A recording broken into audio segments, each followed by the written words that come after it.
La verdadera sabiduría está en reconocer la propia ignorancia. Aristóteles. Filosofía para todos. Regresamos.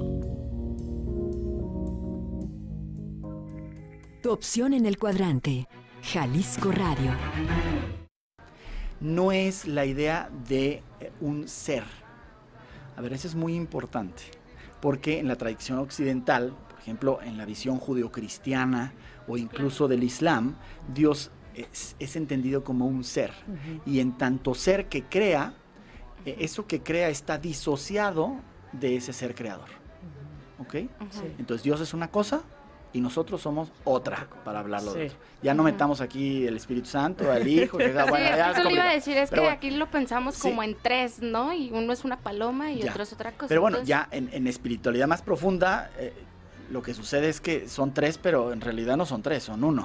Son diversas expresiones. Lo mismo sucede en la tradición Vedanta, ¿no? Brahma, Shiva y Vishnu, no es que sean tres diferentes, lo que pasa es que son diversas cualidades del Dios, ¿no? Para distintos momentos, ¿no? Uno es el creador, el otro mantiene, el otro destruye, regresa, transforma, ¿no? Entonces, digo, es muy general esto que estoy diciendo, ¿no? Es muy complicado decir, pero a ver, en términos generales, la idea oriental de Dios no implica la existencia de un ser separado de su creación. Es decir, que la creación y Dios es una sola cosa. Es decir, Dios es algo que tiene la cualidad de extensión y en cuanto se extiende, esa creación que nos llamamos es extensión, por lo tanto tiene la misma naturaleza. Y si nosotros vemos la naturaleza de Dios entendida como no dual, como eterna, no, infinita, omnipresente, etcétera, etcétera, entonces, eso es muy importante porque lo que implica es que nosotros, en tanto extensión de Dios, tenemos en realidad esas cualidades, ¿no? Cosa diferente es que no creamos o no recordemos o no entendamos qué implica eso, ¿no? O que no entendamos el yo soy, ¿no? Exacto, entonces el yo soy, pero no como yo entidad separada de eso que llamamos el Dios, ¿no? O el amor, ¿no? Sino como parte de eso. Y entonces lo que yo entiendo es que nuestra función es despertar a esa realidad o a ese conocimiento y para eso estamos aquí, ¿no? Claro. Es que este mundo nos lo complica muchísimo, ¿no? Sí. Hay muchas cosas que están complicadas. Arián. Bien, pues entendiendo entonces la espiritualidad y la idea de Dios no sería separada, sino sería una misma.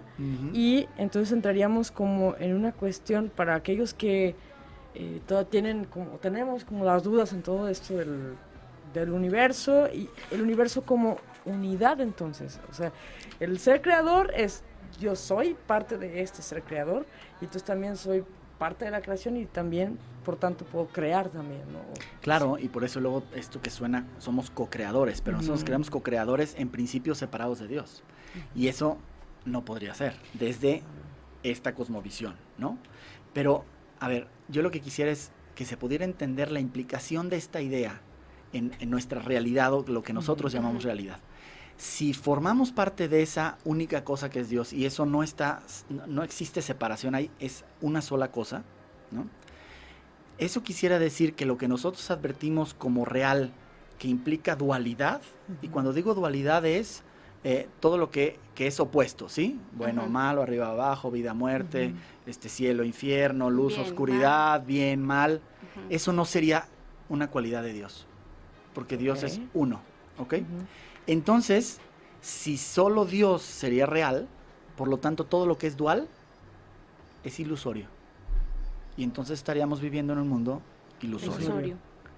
Wow. Pues ¿desde cuándo? No hemos estado en el mundo ilusorio. Es que no hemos despertado. Ese es el asunto. ¿Sí? O sea, creo yo que hacia donde el profesor Gerardo está apuntando es la falta de conciencia o de despertar en esta realidad en la que nosotros somos parte de una divinidad y como parte de esa divinidad también podemos hacer en esta realidad en la que estamos, ¿no? Entonces, si le preguntamos, ¿para qué sirve la espiritualidad? Pues creo que ya nos va encaminando un poco en la práctica que tenemos que hacer acá, ¿no? Claro, que O la sea, que finalidad sería en lo precisamente terrenal. ir en ese regreso, por decirlo de alguna manera, en conciencia, ¿eh? No es un regreso que implique necesariamente tiempo. Claro, por eso era importante la palabra un despertar consciente. Bueno, en esto me entra la pregunta así muy, muy veloz. ¿Qué pasa cuando, vamos por entendiendo esto de la unidad y todos somos parte de esta divinidad y de alguna manera somos divinos? Entonces, ¿qué pasa cuando nosotros mismos empezamos a cometer actos malvados dentro de nuestro mundo, de nuestra realidad? Porque vivimos en un momento crítico actualmente de inseguridad y todo. ¿Qué pasa cuando nos enfrentamos ante eso con esta divinidad? Es decir, si no hay un dualismo, entonces, ¿cómo es que luego vemos el bien y el mal en las acciones de nosotros mismos, ¿no? Claro. Bueno, precisamente esa es la expresión del dualismo, que haya bien y mal, y siempre va a existir el bien y el mal en la dualidad. Entonces, yo diría, no es algo ni bueno ni malo, ni correcto o incorrecto, es simplemente ilusorio, no es real en tanto lo real es solo lo uno, lo no dual. Entonces aquí podemos experimentar en el sueño, y digo sueño porque es como cuando nosotros soñamos en la noche, ¿no? Es decir, es tan real que uno en el sueño lo vive, lo experimenta, lo siente, incluso tiene emociones, y, ¿no? Etcétera. Entonces por eso parece tan real, pero en términos de realidad de Dios no ocurre. Y en tanto no ocurre, Dios no es consciente de eso. No puede ser consciente de una cosa que no sea real, ¿no? Por lo tanto, eso implicaría que Dios no interviene en nuestro mundo. Eso es una diferencia muy importante con la teología occidental o judio-cristiana o del Islam, etcétera, porque Dios es un Dios separado de su creación que interviene en el mundo. Entonces, pues hay que ver las causas por las que interviene y por qué no intervienen los casos. Entonces, vienen todas estas dudas, ¿no?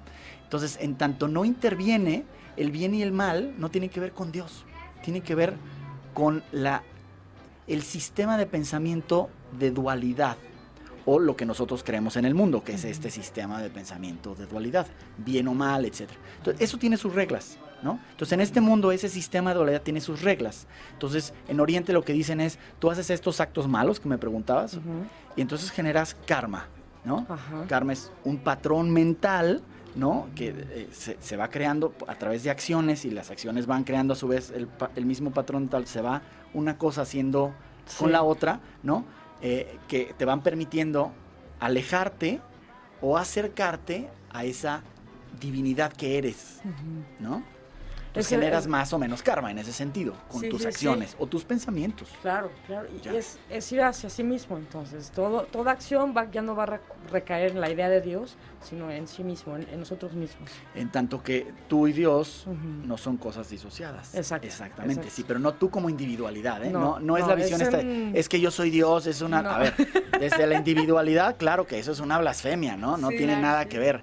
No es nuestra cualidad de amor o de Dios como nos entendemos como seres humanos. No tiene nada que ver eso, ¿no? Es en nuestra cualidad divina, ¿no? Si pusiéramos a Jesús como ejemplo, no es este Jesús en cuerpo que camina en cierto momento en la historia, en Jerusalén y tal. No, es ese Jesús que dice, yo y el Padre somos uno. Es la misma cosa, pero alguien que sí tiene conciencia de eso, ¿no? Pero así como lo somos todos, decirlo, ¿no? Es correcto. Somos como chispas divinas, andando en un universo, bueno, ya no me voy a poner tan así porque luego me dicen que fumé y acá esas cosas no las hacemos. Disculpa que lo interrumpa, profesor. Nos llegó una llamada de Rosalía Bejar, que es muy amiga de Arián. Rosalía, te mando un fuerte abrazo. Que ella tiene ahí como una paradoja o algo que le está surgiendo. Dice que ella es atea, pero que observa la tradición judía y ve